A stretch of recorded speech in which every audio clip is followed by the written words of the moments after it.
ಚೆನ್ನಾಗಿದೆ ಅಂತ ಭಾವಿಸ್ತಾ ನಿಮ್ಮ ನಾವು ಕೂಡ ಚೆನ್ನಾಗಿದ್ದೀವಿ. Welcome back to my channel.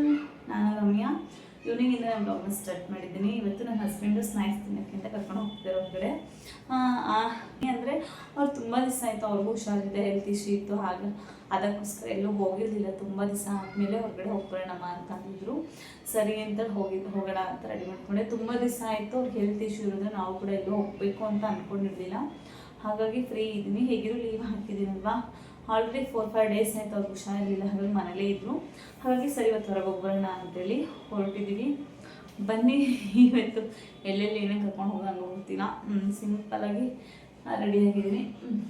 ನಾವು ಕೂಡ ರೆಡಿ ಆಗಿಬಿಟ್ಟು ಹೊರಟ್ವಿ. ಎಲ್ಲಿ ಕರ್ಕೊಂಡು ಹೋಗ್ತಾರೆ ಅಂತ ನಂಗೆ ಗೊತ್ತಿಲ್ಲ, ಜಸ್ಟ್ ಹೋಗ್ಬಿಡೋಣ ಬಾ ಅಂತ ಹೇಳಿದರು, ಹಾಗಾಗಿ ಹೊರಟಿದ್ದೀವಿ. ನಮ್ಮ ಪಾಪ ನೋಡಿ ಸುಮ್ಮನೆ ಕೂತ್ಕೊಂಡ್ಬಿಟ್ಟಿದ್ದಾನೆ. ಹೊರಗಡೆ ಸುತ್ತಾಡೋದು ಅಂದ್ರೆ ಅವ್ರಿಗೆ ತುಂಬ ಇಷ್ಟ. ಹಾಗಾಗಿ ಈ ರೀತಿ ವಾರದಾಗ 1 ಟೈಮ್ ಅನ್ನೋದು ಹೊರಗಡೆ ಕರ್ಕೊಂಡು ಹೋಗ್ತಾರೆ. ಅಂದರೆ ದೇವಸ್ಥಾನಕ್ಕೆ ಹೋಗಬೇಕು ಅಂತ ಪ್ಲಾನಿಂಗ್ ಆಗಿತ್ತು, ಆದರೆ ಹೋಗೋಕ್ಕಾಗಲಿಲ್ಲ. ಅದಕ್ಕೆ ಕಾರಣಕ್ಕೆ ಹೊರಗಡೆ ಹೋಗಿ ಬರೋಣ, ಏನಾದ್ರು ಸ್ನ್ಯಾಕ್ಸ್ ರೀತಿ ತಿನ್ಕೊಂಬರೋಣ ಅಂದರು. ಸುಮಾರು ದಿವಸ ಆಗಿತ್ತು, ನಾವು ಕೂಡ ಎಲ್ಲೋ ಹೋಗಿರಲಿಲ್ಲ, ಅವ್ರಿಗೆ ಬೇರೆ ಹುಷಾರಿರಲಿಲ್ವಲ್ಲ, ಹಾಗಾಗಿ ಹೋಗ್ಬಿಟ್ಟು ಬಂದರೆ ಆಗುತ್ತೆ ಅಂತ ಕೂಡ ಹೊರಟ್ವಿ. ನಮ್ಮ ಪಾಪು ಮಾತ್ರ ಸೈಲೆಂಟಾಗಿ ಕುತ್ಕೊಂಡ್ಬಿಡ್ತಾನೆ. ಅವನಿಗೆ ಬೈಕು ಸ್ಕೂಟಿ ಇದೆಲ್ಲ ನೋಡ್ಕೊಳ್ತಾನೆ ಕುತ್ಕೊಂಡಿದ್ದ. ಸುಮ್ಮನೆ ಹೇಳ್ತಾ ಇದ್ದ, ಅಮ್ಮ ಬಸ್ ಬರ್ತಿದೆ ನೋಡಲ್ಲಿ ಅಂತ. ಒಂಥರ ಖುಷಿ ಆಗ್ತಿತ್ತು. ಹಾಯ್ ಮಾಡು ಪಪ್ಪು ಅಂದ ತಕ್ಷಣ ಹಾಯ್ ಕೂಡ ಮಾಡ್ತಿದ್ದ. ಇನ್ನೇನು ಪೆಟ್ರೋಲ್ ಹಾಕ್ಸೋಣ ಅಂತೇಳಿ ಹಸ್ಬೆಂಡು ಪೆಟ್ರೋಲ್ ಹಾಕ್ಸ್ಕೊಂಡು ಹೋಗೋಣ ಅಂತೇಳಿ ನಿಲ್ಲಿಸಿದ್ರು. ಹಾಗಾಗಿ ಪೆಟ್ರೋಲ್ ಹಾಕ್ಸ್ಕೊಂಡ್ಬಿಡೋಣ ಅಂತ ಹೋದ್ವಿ. ಅಂದರೆ ಸುಮಾರು ದಿವಸ ಆದಮೇಲೆ ಹೊರಗಡೆ ಹೋಗ್ಬೇಕಾದ್ರೆ ಹಸ್ಬೆಂಡ್ ಹೇಳ್ತಿದ್ರು, ಅಂದರೆ ಅವ್ರಿಗೆ ಹುಷಾರಿಲ್ಲ ಕಾರಣ 3-4 ದಿವಸ ಮನೆಗೆ ಇದ್ದರು. ಹಾಗಾಗಿ ಹೊರಗೆ ಹೋಗ್ಬರೋಣ, ಸ್ವಲ್ಪ ಚೇಂಜ್ ಅನಿಸುತ್ತೆ. ಯಾಕಂದರೆ ಹುಷಾರಿಲ್ಲ ಕಾರಣ ಮನೇಲೇ ಮಲಗಿ ಮತ್ತೆ ಫೀವರ್ ಜಾಸ್ತಿ ಆಗುತ್ತೆ. ಹಾಗಾಗಿ ಈಗ ಸ್ವಲ್ಪ ಮಟ್ಟಿಗೆ ಆರಾಮಾಗಿದ್ದರು, ಹಾಗಾಗಿ ಹೋಗಿ ಬರೋಣ ಅಂತಂದರು. ನಾವು ಮೊದಲೇ ಟೆಂಪಲ್ಗೆ ಹೋಗೋಣ ಅಂತ ಅಂದ್ಕೊಂಡಿದ್ವಿ, ಆದರೆ ಬೇಡ, ಹೀಗೆ ಹೊರಗಡೆ ಹೋಗಿ ಬರೋಣ, ಇನ್ನೊಂದು ಟೈಮ್ ಹೋದ್ರಾಗತ್ತೆ ಅಂದರು. ಸರಿ ಆಯಿತು ನೀನು ಹೋಗೋಣ ಅಂತೇಳಿ ಹೊರಟ್ವಿ. ಅಂದರೆ ಸುಮಾರು ದಿವಸ ಆದಮೇಲೆ ಈ ರೀತಿ ಎಲ್ಲ ಹೊರಗಡೆ ಕರ್ಕೊಂಡು ಹೋಗೋದೇ ಒಂಥರ ಖುಷಿ ಆಗುತ್ತೆ. ಅವ್ರಿಗೆ ಹುಷಾರಿಲ್ಲ ಕಾರಣನೇ ಹೊರಗೆ ಹೋಗ್ತಿರೋದು, ಒಂಥರ ಚೇಂಜ್ ಆಗುತ್ತೆ. ಯಾಕಂದರೆ ಮನೇಲೇ ಇದ್ದು ಸ್ವಲ್ಪ ಬೋರ್ ಕೂಡ ಆಗ್ತಿತ್ತು. ಯಾಕಂದರೆ 4 to 5 ಡೇಸ್ ಮನೇಲಿದ್ದಾರೆ. ಅವ್ರು ಯಾವಾಗೂ ಆ ರೀತಿ ಮನೆಗಿರೋರೇ ಅಲ್ಲ.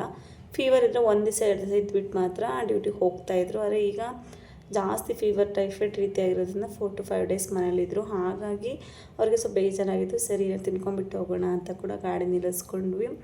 ಕಾಲ್ ತಿನ್ನಬೇಕು ಅಂತ ಕೂಡ ಅನ್ನಿಸ್ತಿಲ್ಲ ನನಗೆ. ಹಸ್ಬೆಂಡ್ ಬೇಕಾದ್ರೆ ಇಷ್ಟ ತಿನ್ನಮ್ಮ ನಿನಗೆ ಅಂದರು. ನಂಗೆ ಬೇಡ, ನೆಕ್ಸ್ಟ್ ಎಲ್ಲರೂ ಬೇರೆ ಪ್ಲೇಸ್ಗೆ ಹೋಗಿ ತಿನ್ನೋಣ ಅಂತಂದೆ. ಸರಿ ಆಯಿತು ಬಾ, ಬೇರೆ ಕಡೆ ಹೋಗೋಣ ಅಂತ ಕರ್ಕೊಂಡು ಹೋಗ್ತಿದ್ದಾರೆ. ನಮ್ಮ ಪಾಪು ಅಂತೂ ಸ್ಕೂಟಿ ಬೈಕ್ ಕಾರು ಇವನ್ನೆಲ್ಲ ನೋಡ್ಕೊಳ್ತಾ ಸೈಲೆಂಟಾಗಿ ಕೂತ್ಬಿಟ್ಟಿದ್ದ. ಅದೇ ಅವ್ನಿಗೇನೋ ಸ್ವಲ್ಪ ಬೇಜಾರಾಯಿತು ಅಂದ ತಕ್ಷಣ ಅಳಕ್ಕೆ ಸ್ಟಾರ್ಟ್ ಮಾಡಿಬಿಡ್ತಿದ್ದ. ಆದರೆ ಯಾಕೆ ಸೈಲೆಂಟಾಗಿ ಸುಮ್ಮನೆ ಕೂತ್ಕೊಂಡು ಆ ವಾತಾವರಣ ಎಲ್ಲ ನೋಡ್ಕೊತ ಎಂಜಾಯ್ ಮಾಡ್ತಿದ್ದ. ನನಗೊಂಥರ ಖುಷಿ ಆಯಿತು, ಪಾಪು ಸೈಲೆಂಟಾಗಿ ಕೂತಿದ್ದಾನೆ ಅಂತೇಳಿ. ಇನ್ನೇನು ಸರಿ ಅಂತೇಳಿ ಪಿಜ್ಜಾ ತಿಂದು ಹೋಗೋಣ ಅಂತ ಹೇಳಿದರು. ಆದರೆ ಮೊನ್ನೆ ಡಿಮಾರ್ಟ್ಗೆ ಹೋದಾಗ ತಿನ್ಕೊಂಬಂದಿದ್ದೀವಿ, ಹಾಗಾಗಿ ಬೇಡ, ಬೇರೆ ಕಡೆ ಎಲ್ಲಾದರೂ ಹೋಗ್ಬಿಟ್ಟು ಬರೋಣ ಅಂತ ಅಂದ್ಕೊಂಡ್ವಿ. ನಮ್ಮ ಪಾಪು ನೋಡಿದರೆ ಒಂತಲ್ಲಿ ಕೂಡ ನಿಲ್ತಿಲ್ಲ. ಹಾಗಾಗಿ ಇಳಿದ ತಕ್ಷಣವೇ ಫಸ್ಟ್ ಹೋಗ್ಬಿಡ್ಬೇಕು ಅವರು. ಹೋಗಿ ಸ್ಕೂಟಿ ಮುಂದೆ ಕೀ ಕೊಡು ಪಪ್ಪ, ನಾನು ಮುಂದೆ ನಿಂತ್ಕೊಳ್ತೀನಿ ಅಂತ ಆಟ ಮಾಡ್ತಿದ್ರು. ಅದಕ್ಕೆ ಹಸ್ಬೆಂಡು ಇಲ್ಲೇನೋ ಸ್ನ್ಯಾಕ್ಸ್ ರೀತಿ ಇದೆ, ಚೆನ್ನಾಗಿರುತ್ತೆ, ತಿಂದ್ಬಿಟ್ಟು ಹೋಗೋಣ ಅಂದರು. ಸರಿ ಆಯಿತು ಅಂತ ಹೇಳಿದ್ವಿ. ಈ ಚಿಕ್ಕ ವಿಷಯಗಳಲ್ಲೇ ಇಷ್ಟೊಂದು ಖುಷಿ ಹುಡುಕ್ತೀವಿ ನಾವುಗಳೆಲ್ಲ. ಹಾಗಾಗಿ ನನಗೊಂಥರ ಖುಷಿ ಆಯಿತು. ನನ್ನ ಹಸ್ಬೆಂಡು ಅಟ್ಲೀಸ್ಟ್ ಅವ್ರಿಗೆ ಹುಷಾರಿಲ್ಲಿದ್ರು ನಮ್ಮನ್ನು ಹೊರಗಡೆ ಕರ್ಕೊಬಂದಿದ್ದಾರೆ ಅಂತೇಳಿ ತಿನ್ಬಿಟ್ಟು ಬರೋಣ ಅಂತ ಹೋದ್ವಿ. ಅದು ಬೇರೆ ಈವ್ನಿಂಗ್ ಆಗಿತ್ತಲ್ವ, ಸಕ್ಕ ಟ್ರಾಫಿಕ್ ಕೂಡ ಆಗ್ಬಿಟ್ಟಿತ್ತು. ಯಾಕಂದರೆ ಕಂಪ್ನಿ ಎಲ್ಲ ಬಿಡುತ್ತಲ್ವ, ಹಾಗಾಗಿ ಸುಮಾರು ಹೊತ್ತು ಅಲ್ಲೇ ವೆಯ್ಟ್ ಮಾಡಿದ್ವಿ. ಯಾಕಂದರೆ ಫುಲ್ಲು ಟ್ರಾಫಿಕ್ ಆಗಿತ್ತು. ಆ ಕಡೆ ಸಿಗ್ನಲ್ ಬಿಡೋವರೆಗೂ ಇಲ್ಲೇ ನಿಂತ್ಕೊಂಡು ಒಂದು 10 ನಿಮಿಷ ಅಂತೂ ವೆಯ್ಟ್ ಮಾಡಿದ್ವಿ. ಸಿಗ್ನಲ್ ಬಿಟ್ಟಾದ್ಮೇಲೆ ಹೋಗಿದ್ದು ನಾವು. ಯಾಕಂದರೆ ಬೈಕ್ನ ಪಾರ್ಕಿಂಗ್ ಕೂಡ ಮಾಡೋಕ್ಕೆ ಸ್ಪೇಸ್ ಇರಲಿಲ್ಲ ಅಲ್ಲಿ. ಹಾಗಾಗಿ ಅಲ್ಲೇ ಒಂದು 10 ನಿಮಿಷ ವೆಯ್ಟ್ ಮಾಡಿಬಿಟ್ಟು ಸರಿ ಇಲ್ಲೇ ತಿಂದ್ಬಿಟ್ಟು ಹೋಗೋಣ ಅಂದ್ಕೊಂಡ್ವಿ. ಒಂದ್ಸರಿ ಅಂದ್ಕೊಂಡೆ ಮನೆಗೆ ಹೋಗೋಣ, ಏನಾದ್ರು ಅಡುಗೆ ಮಾಡಿದ್ರೆ ಆಗುತ್ತೆ, ಸ್ನ್ಯಾಕ್ಸ್ ರೀತಿ ತಿನ್ಕೊಂಡು ಹೋಗೋಣ ಅಷ್ಟೇ, ಮತ್ತು ಊಟ ಎಲ್ಲ ಬೇಡ ಅಂದೆ. ಸರಿ ಅಂತೇಳಿ ಇಲ್ಲಿ ಚೆನ್ನಾಗಿ ಮಾಡ್ತಾರೆ ಅಂತೇಳಿ ಪಾನಿಪುರಿ ದಹಿಪುರಿ ಆಗಲಿ, ಸರಿ ತಿಂದ್ಬಿಟ್ಟು ಹೋಗೋಣಮ್ಮ, ಇಲ್ಲಿ ಟೇಸ್ಟ್ ಕೂಡ ಚೆನ್ನಾಗಿರುತ್ತೆ, ನಾನು ಒಂದ್ಸರಿ ತಿಂದಿದ್ದೀನಿ ಅಂದರು. ಸರಿ ಆಯಿತು ತಿಂದ್ಬಿಟ್ಟು ಹೋಗೋಣ ಅಂದೆ. ನಾನು ಫಸ್ಟ್ ಟೈಮ್ ಇಲ್ಲಿ ತಿಂತಿರೋದು, ನೋಡ್ಬೇಕು ಹೇಗಿದೆ ಟೇಸ್ಟ್ ಅಂತ ಕೂಡ ನಿಮ್ಮ ಜೊತೆ ಶೇರ್ ಮಾಡ್ತೀನಿ. ಹಾಗೆ ನಮ್ಮ ಪಾಪ ಕೂಡ ನೋಡಿ, ನನ್ನ ಹಸ್ಬೆಂಡ್ ಫಸ್ಟ್ ದಹಿಪುರಿ ತೊಗೊಂಡು, ನಮ್ಮ ಪಾಪ ಅಮ್ಮ ನಂಗೆ ಅದು ಕೊಡಿಸು, ನಮ್ಮಮ್ಮ ಇದು ಕೊಡಿಸು ಅಂತ ಚಾಟ್ ತೋರಿಸಿ ಹೇಳ್ತಿದ್ರು. ಪುಟ್ಟ ಅದೆಲ್ಲ ತಿನ್ನಬಾರ್ದು ನೀನು ಅಂತ ಹೇಳ್ತಿದ್ದೆ. ಅವ್ರಿಗೊಂಥರ ಖುಷಿ, ಹೊರಗಡೆ ಕರ್ಕೊಂಬಂದಿದ್ದಾರೆ ನನ್ನ ಅಂತೇಳಿ ಖುಷಿಯಾಗಿ ಕೂತ್ಕೊಂಡಿದ್ರು. ಆ ದಹಿಪುರಿಯಲ್ಲಿ ಮೊಸರು ಸ್ವಲ್ಪ ಇರುತ್ತಲ್ವ, ಅದನ್ನು ಸ್ವಲ್ಪ ತಿನ್ನಿಸ್ತಿದ್ದೆ. ತುಂಬ ಚೆನ್ನಾಗಿತ್ತು ಟೇಸ್ಟ್ ಮಾತ್ರ, ದಹಿಪುರಿ ತುಂಬ ಚೆನ್ನಾಗಿತ್ತು. ಹಾಗಾಗಿ ನನಗೂ ಇಷ್ಟ ಆಯಿತು. ನೆಕ್ಸ್ಟ್ ಟೈಮು ಇಲ್ಲಿಗೆ ಬರೋಣ ಅಂತ ಹೇಳ್ತಾ ಇದ್ದೆ. ನಿಜವಾಗ್ಲೂ ತುಂಬ ಚೆನ್ನಾಗಿತ್ತು ದಹಿಪುರಿ ಕೂಡ. ಹಾಗಾಗಿ ಟೇಸ್ಟ್ ಕೂಡ ಚೆನ್ನಾಗಿತ್ತು ಅಂದರೆ ಹಸ್ಬೆಂಡು ಇಲ್ಲಿಗೆ ಕರ್ಕೊಂಬಂದರು. ಬಂಗಾರಪೇಟೆ ಪಾನಿಪುರಿ ಮತ್ತು ಶುಗರ್ ಕೇನ್ ಅಂತ ಇದೆ. ಹಾಗಾಗಿ ಚೆನ್ನಾಗಿ ಕೂಡ ಇತ್ತು. ಟೇಸ್ಟ್ ವೈಸ್ ಕೂಡ ಅಷ್ಟೇ ತುಂಬ ಚೆನ್ನಾಗಿತ್ತು. ಅದು ಪಾಪ ಕೂಡ ಅಷ್ಟೇ ಅದರಲ್ಲಿರುವಂಥ ಮೊಸರು ಕಾಳು ಎಲ್ಲ ತಿನ್ನಿಸ್ತಿದ್ವಿ ಅಷ್ಟೇ. ಮತ್ತು ಇನ್ನೇನು ಅವರು ತಿಂದಾದ್ಮೇಲೆ ನೀರು ಕಂಪಲ್ಸರಿ ಕುಡಿಬೇಕು, ಹಾಗಾಗಿ ನೀರು ಕೂಡ ತೊಗೊಬಂದಿದ್ದೆ. ಮತ್ತು ಇನ್ನೊಂದು ಬೇಲ್ಪುರಿ ಟ್ರೈ ಮಾಡೋಣಮ್ಮ, ಇಲ್ಲಿ ಚೆನ್ನಾಗಿರುತ್ತೆ ಅಂದರು. ಸರಿ ಆಯಿತು ತೊಗೊಳ್ಳಿ ಅಂತೇಳಿ ತೊಗೊಂಡೆ. ಇದು ಕೂಡ ಅಷ್ಟೇ ಚೆನ್ನಾಗೇ ಇತ್ತು. ನನಗೆ ದಹಿಪುರಿ ತುಂಬ ಇಷ್ಟ ಆಯ್ತು ಇದಕ್ಕಿಂತ, ಅದು ತುಂಬ ಟೇಸ್ಟಿಯಾಗಿತ್ತು. ನಾನು ದಹಿಪುರಿನೇ ಇದು ಸೆಕೆಂಡ್ ಟೈಮ್ ಟ್ರೈ ಮಾಡ್ತಿರೋದು ಬಂಗಾರಪೇಟೆ ಚಾಟಲ್ಲಿ. ಏಕೆಂದರೆ ಫಸ್ಟ್ ಟೈಮು ನಮ್ಮ ಏರಿಯಾದಲ್ಲೇ ತಿಂದಿದ್ದೆ, ಅಲ್ಲೂ ಕೂಡ ಅಷ್ಟೇ ಚೆನ್ನಾಗಿತ್ತು, ಇಲ್ಲೂ ಕೂಡ ಅಷ್ಟೇ ತುಂಬ ಚೆನ್ನಾಗಿತ್ತು. ಇನ್ನೇನು ತಿಂದುಬಿಟ್ಟು ಪಾಪು ಹೇಳ್ತಿದ್ದರು ನೋಡಿ, ಅಮ್ಮ ಸೂಪರಾಗಿದೆ ಅಂತೇಳಿ. ಹೇಗಿದೆ ಪಾಪು ಅಂದೆ, ಅಮ್ಮ ಸೂಪರಾಗಿದೆ ಸ್ನ್ಯಾಕ್ಸು ಅಂತಿದ್ರು. ಇನ್ನೇನು ಬೇಲ್ಪುರಿ ತಿಂದುಬಿಟ್ಟು ಹಾಗೆ ವಡಾಪಾವ್ ತಿನ್ಕೊಂಬರೋಣ ಅಂತ ಹೋದ್ವಿ. ನಿಜವಾಗ್ಲೂ ಸ್ನ್ಯಾಕ್ಸ್ ತಿನ್ನೋಷ್ಟ್ರಲ್ಲಿ ಎಲ್ಲಿ ಹೊಟ್ಟೆ ತುಂಬ ಹೋಗುತ್ತೋ ಅಂತ ಅಂದ್ಕೊಂಬಿಟ್ಟಿದೆ. ಯಾಕಂದರೆ ಮನೆಗೆ ಹೋಗಿ ಮತ್ತೆ ಅಡುಗೆ ಬೇರೆ ಮಾಡಬೇಕು. ಹಾಗಾಗಿ ಹೇಳ್ತಿದ್ದೆ ಇದು ತಿನ್ನೋಷ್ಟ್ರಿಗೆ ಹೊಟ್ಟೆ ತುಂಬ ಹೋಗುತ್ತೆ ಅಂತೇಳಿ. ನಮ್ಮ ಪಾಪು ಒಂದೆರಡು ತುತ್ತು ತಿಂದ ತಕ್ಷಣ ನೀರು ಕುಡಿಬೇಕು. ಆ ಬಾಟಲ್ದಾಗಿರೋ ನೀರು ಖಾಲಿ ಆಗೋವರೆಗೂ ಅದೇ ರೀತಿ ಮಾಡ್ತಾಯಿದ್ರು ನೋಡಿ. ಸಾಕು ನೀರು ಕುಡಿ, ನಾವು ಸ್ವಲ್ಪ ಕುಡಿತೀವಿ ಅಂದರೆ, ಇಲ್ಲ ನಂಗೆ ಬೇಕು, ನಾನು ಕುಡಿತೀನಿ, ತದನಂತರ ನೀನು ಕುಡಿಯಂತೆ ಅಮ್ಮ ಅಂತಿದ್ರು. ಸರಿ ಆಯ್ತು, ನಿನ್ಗೆ ಎಷ್ಟು ಬೇಕೋ ಅಷ್ಟು ನೀರು ಕುಡಿ ಅಂತೇಳಿ ಅವ್ರ ಪಾಪ ಬಾಟಲ್ಲೇ ಅವ್ರ ಕೈಲಿ ಕೊಟ್ಬಿಟ್ಟಿದ್ದಾರೆ. ನೋಡ್ಬೋದು ನೀವು, ತುಂಬ ಚೆನ್ನಾಗಿತ್ತು. ಬೇಲ್ಪುರಿ ಆಗಿರ್ಬೋದು, ದಹಿಪುರಿ ಆಗಿದ್ರು, ಎರಡೂ ಕೂಡ ತಿಂದುಬಿಟ್ಟು ಆಪೋಸಿಟಲ್ಲೇ ವಡಾಪಾವ್ ಇದೆ, ಮುಂಬೈ ವಡಾಪಾವ್ ಅಂತ ಒಂದು ಚಿಕ್ಕ ಶಾಪ್ ಇತ್ತು. ಅಲ್ಲೋಗಿ ವಡಾಪಾವ್ ತಿಂದ್ಬಿಟ್ಟು ಬರೋಣ, ನಿನ್ಗೇನು ಬೇಕೋ ಅದನ್ನ ಅಲ್ಲಿ ತೊಗೋ. ಅವ್ರಿಗೆ ವಡಾಪಾವ್ ಅದರಲ್ಲಿ ಇಷ್ಟ, ಅಲ್ಲಿ ಚೆನ್ನಾಗಿ ಮಾಡ್ತಾರೆ ಅಂದರು. ನಾನು ಪಾವ್ ಭಾಜಿ ನೋಡಿದೆ, ಆದರೆ ಅವರು ಇಲ್ಲಿ ಮಾಡೋದಿಲ್ಲ ಅದನ್ನು ಅಂದರು. ಹಾಗಾಗಿ ಅವ್ರು ವಡಾಪಾವ್ ತೊಗೊಂಡ್ರು. ಇನ್ನೇನಿದೆ, ನಂಗೆ ಸಮೋಸ ಇತ್ತು, ಹಾಗಾಗಿ ಸಮೋಸ ತೊಗೊಂಡ್ವಿ. ವಡಾಪಾವ್ ಜೊತೆಗೆ ಕಚೋರಿ ಕೂಡ ತೊಗೊಂಡ್ರು. ನಾನೇನು ವಡಾಪಾವ್ ಎಲ್ಲ ಇಷ್ಟ ಇಲ್ಲ ನನಗೆ, ಹಾಗಾಗಿ ನಾನು ಸಮೋಸ ಕೂಡ ತೊಗೊಂಡೆ. ನೋಡಿ, ಇಲ್ಲಿಂದ ಆ ಕಡೆ ರೋಡ್ ಕ್ರಾಸ್ ಮಾಡಿಸಿಗೆ ನಮ್ಮ ಪಾಪು 2 ಸರಿ ಇಳ್ದು ಹತ್ಬಿಟ್ಟಿದ್ದಾನೆ ಸ್ಕೂಟಿನ. ಅಲ್ಲಿ ನಿಲ್ಸಂಗೆ ಇಲ್ಲ, ಪಾರ್ಕಿಂಗ್ ಎಲ್ಲ ಮಾಡಿದರೆ ಸಾಕು, ಇಳಿಯೋದು ಹತ್ತೋದು ಇದೇ ರೀತಿ ಮಾಡ್ತಾರೆ. ಹಾಗಾಗಿ ಸ್ವಲ್ಪ ಹುಷಾರಾಗಿ ನೋಡ್ಕೊಬೇಕು ಮಕ್ಕಳನ್ನ, ರೋಡ್ ಸೈಡಲ್ಲಿ ಇರಬೇಕಾದ್ರೆ ಅಲ್ವಾ. ಯಾವಾಗೂ ಜೋಪಾನ ಕೈ ಹಿಡ್ಕೊಂಡೇ ಕರ್ಕೊಂಡು ಹೋಗ್ಬೇಕು. ಯಾಕಂದರೆ ನಮ್ಮ ಪಾಪು ಮುಂಚೆ ಎಲ್ಲ ಸೈಲೆಂಟಾಗಿರ್ತಿದ್ದೆ, ಆದರೆ ಈಗ ಆಗಲ್ವಲ್ಲ, ದೊಡ್ಡವನಾಗಿದ್ದಾನೆ. ಒಬ್ಬನೇ ಹೋಗ್ತೀನಿ ಅಮ್ಮ ಬಿಡು ನನ್ನ ಅಂತ ಹಠ ಮಾಡ್ತಿದ್ದು. ತುಂಬ ವೆಹಿಕಲ್ಸ್ ಕೂಡ ಬರ್ತಿತ್ತು, ಹಾಗಾಗಿ ರೋಡ್ ಕ್ರಾಸ್ ಮಾಡಾದ್ಮೇಲೆ ಬಿಡ್ತೀನಿ ಪಾಪು, ಅಲ್ಲಿವರೆಗೂ ಇಲ್ಲೇ ಇರು ಅಂತ ಹೇಳ್ತಾಯಿದ್ರು ಅವ್ರ ಪಪ್ಪ ಎತ್ಕೊಂಡೇ ಇದ್ದಾರೆ, ಅವನ್ನ ಇಳಿಸೇ ಇಲ್ಲ. ಯಾಕಂದರೆ ರೋಡ್ ಕ್ರಾಸ್ ಮಾಡಾದ್ಮೇಲೆ ಇಳಿಸ್ತೀನಿ ಅಂತ. ಅಲ್ಲೆಲ್ಲಾದರೂ ಚೇರ್ ಮೇಲೆ ಕೂರಿಸಿದ್ರೆ ಏನು ಮಾಡ್ತಾರೆ, ಚೇರಿಂದ ಜಂಪ್ ಮಾಡೋಕ್ಕೆ ಸ್ಟಾರ್ಟ್ ಮಾಡ್ತಾರೆ. ಹಾಗಾಗಿ ಆ ಕಡೆಯಿಂದ ರೋಡ್ ಕ್ರಾಸ್ ಮಾಡ್ಕೊಂಡು ಈ ಕಡೆ ಬಂದು ಇಲ್ಲಿ ಬಜ್ಜಿ, ವಡಾಪಾವ್, ಸಮೋಸ ಪ್ರತಿಯೊಂದು ಸಿಗ್ತಿತ್ತು. ನನ್ನ ಹಸ್ಬೆಂಡ್ಗೆ ವಡಾಪಾವ್ ಇಷ್ಟ ಅಂತೆ, ಇಲ್ಲೆಲ್ಲ ಒಂದ್ಸರಿ ಟ್ರೈ ಮಾಡಿದ್ರಂತೆ, ತುಂಬ ಚೆನ್ನಾಗಿತ್ತು. ಹಾಗಾಗಿ ಅವ್ರು ವಡಾಪಾವ್ ತೊಗೊಳ್ತಿದ್ರು, ನಾನು ಸಮೋಸ ಅಷ್ಟೇ ತೊಗೊಂಡೆ. ಮತ್ತು ಬೇರೆ ಎಕ್ಸ್ಟ್ರಾ ತೊಗೊಳಕ್ಕೆ ಹೋಗಲಿಲ್ಲ. ಯಾಕಂದರೆ ಇಲ್ಲೇ ಸ್ನ್ಯಾಕ್ಸ್ ತಿಂದು ಹೊಟ್ಟೆ ತುಂಬಿಸ್ಕೊಂಡ್ರೆ ಮನೇಲಿ ಅಡುಗೆ ಕೂಡ ಮಾಡ್ಕೊಬೇಕಲ್ವ ನೈಟ್ ಊಟಕ್ಕೆ. ಹಾಗಾಗಿ ಸಿಂಪಲಾಗಿ ತಿನ್ಕೊಂಡು ಹೋಗೋಣ ಅಂತ ಹೇಳ್ತಿದ್ದೆ.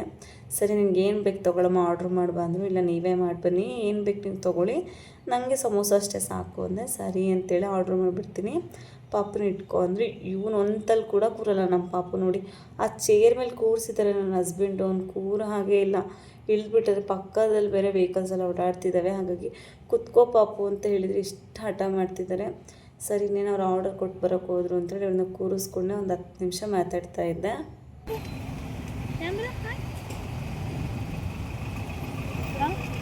ನಿಂಗೆ ಇಷ್ಟ ಆಯ್ತಾ? Lorry lorry ಬಿದ್ದಿಪ್ಪು.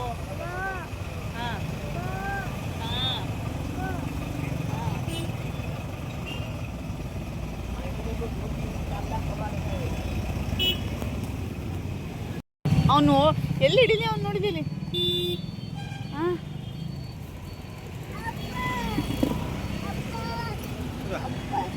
ತಗೋ ತಿನ್ನಕ್ಕೆ.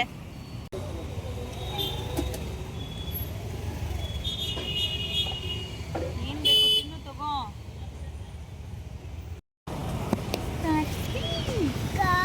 ಕಾರ್ ಬಂತಾ?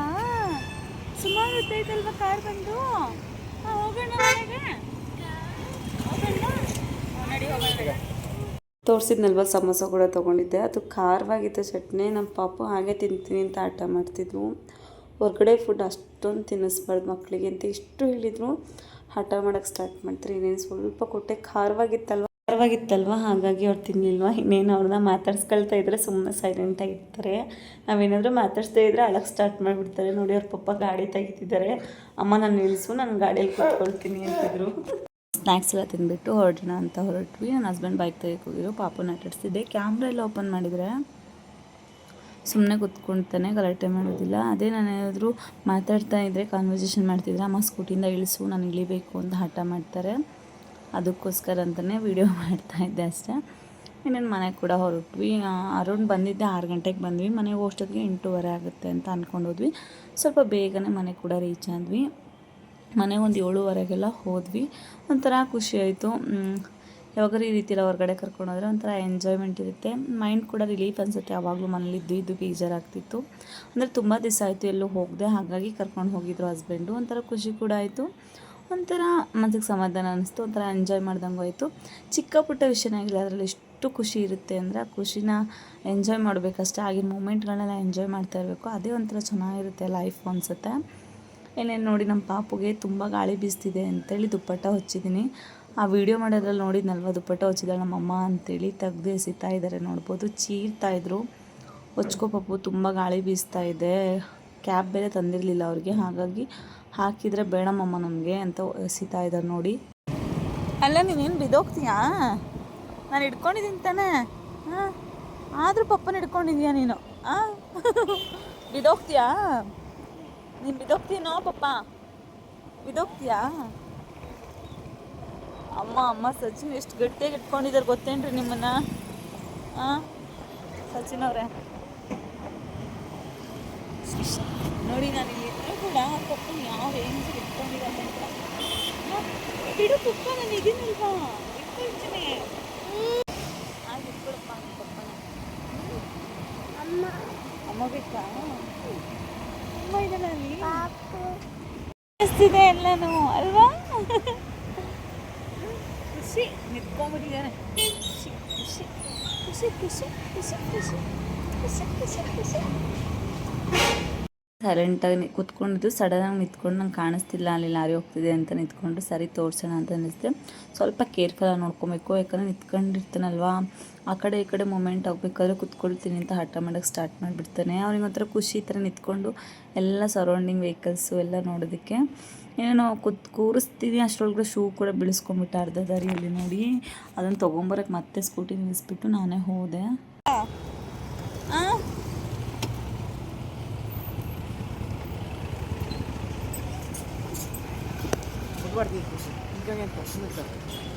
ಸುಮ್ಮನೆ ಕರ್ಕೊಂಡು ಹೋಗಲ್ಲ ಬಿಟ್ಟಕ್ಕೆ ಮೇಲೆ. ಹಾಗೆ ಶೂ ತೊಗೊಬಂದ್ರೆ ಪಾಪ ಶೂ ಹಾಕ್ತಿದ್ರೆ ನೋಡಿ, ಆ ಕೀ ತೆಗಿಯೋದು, ಅಥವಾ ಆನ್ ಮಾಡೋದು, ಆರನ್ ಮಾಡೋದು, ಇದೇ ಕಿತ್ತಾಪತ್ತಿ ಮಾಡ್ತಾರೆ. ಇನ್ನೇನೆಲ್ಲ ಮುಗಿಸ್ಕೊಂಡು ಮನೆಗೆ ಕೂಡ ಬಂದ್ವಿ. ಸ್ವಲ್ಪ ಟೈರ್ಡ್ ಆಯಿತು ಅಂತ ನನ್ನ ಹಸ್ಬೆಂಡು ಅಲ್ಲೇ ಕೂತ್ಕೊಂಡ್ರು. ಅಡುಗೆ ಮಾಡಬೇಕಾಯಿತು, ಹಾಗಾಗಿ ನಾನು ರೂಮಿಗೆ ಬಂದೆ. ಅವ್ರು ಅಲ್ಲೇ ಕೂತ್ಕೊಂಡು 10 ನಿಮಿಷ ರೆಸ್ಟ್ ಮಾಡಿ ಬರ್ತೀನಮ್ಮ ಅಂದರೆ ಸರಿ ಅಂತ ಬಂದೆ. ಈಗ ಮನೆಗೆ ಬಂದ್ವಿ, ಎಲ್ಲ ತಿನ್ಬಿಟ್ಟು ಮುಗಿಸ್ಕೊಂಡು ಮನೆಗೆ ಬಂದ್ವಿ. ಆದರೆ ಅಡುಗೆ ಅಂತೂ ಮಾಡಲೇಬೇಕು. ಮಧ್ಯಾಹ್ನ ಸಾಂಬಾರು ಮಾಡಿಟ್ಟೋಗಿದ್ದೆ. ಈಗ ನಾನು ರೈಸ್ ಮಾಡಿಕೊಂಡು ಏನಾದರೂ ರೆಡಿ ಮಾಡಬೇಕು. ಹಾಗೆ ಹಾಲು ತೊಗೊಂಬಂದಿದ್ದೀನಿ, ಹಾಲು ಪಾಪು ಕೂಡ ಏನು ತಿನ್ನಿಸಿಲ್ಲ ನಾವು ಅಲ್ಲಿ ಸ್ನ್ಯಾಕ್ಸು, ಯಾಕಂದರೆ ಚಿಕ್ಕ ಪುಟ್ಟ ಸ್ನ್ಯಾಕ್ಸ್ ಇದಲ್ವಾ, ಎಣ್ಣೆ ಬೇರೆ, ಹಾಗಾಗಿ ಅವ್ರಿಗೇನು ತಿನ್ನಿಸಿಲ್ಲ. ಬನ್ನಿ ಹಾಗೆ ಈಗ ಅಡುಗೆ ಮಾಡಬೇಕು. ಇವತ್ತಿನ ವ್ಲಾಗ್ ಇಷ್ಟ ಆಗಿದೆ. ವ್ಲಾಗ್ನ ಪೂರ್ತಿಯಾಗಿ ನೋಡಿ. ನಮ್ಮದು ಚಿಕ್ಕ ಚಿಕ್ಕ ಯೂಟ್ಯೂಬರ್ಸ್ಗಳಿಗೂ ಸಪೋರ್ಟ್ ಮಾಡಿ. ನಿಮಗೇನಾದ್ರು ವ್ಲಾಗ್ ಇಷ್ಟ ಆದರೆ ಲೈಕ್ ಮಾಡಿ, ಹಾಗೆ ನಿಮ್ಮ ಫ್ಯಾಮಿಲಿ ಆ್ಯಂಡ್ ಫ್ರೆಂಡ್ಸ್ಗೂ ಶೇರ್ ಮಾಡಿ. ದಯವಿಟ್ಟು ಈ ವ್ಲಾಗ್ ಸ್ವಲ್ಪ ಏನಾದರೂ ಇಷ್ಟ ಆದರೆ ಸಬ್ಸ್ಕ್ರೈಬ್ ಮಾಡಿಕೊಂಡು ಹಾಗೆ ಚಾನಲ್ನ ವೀಕ್ಷಿಸಿ. Thank you for watching.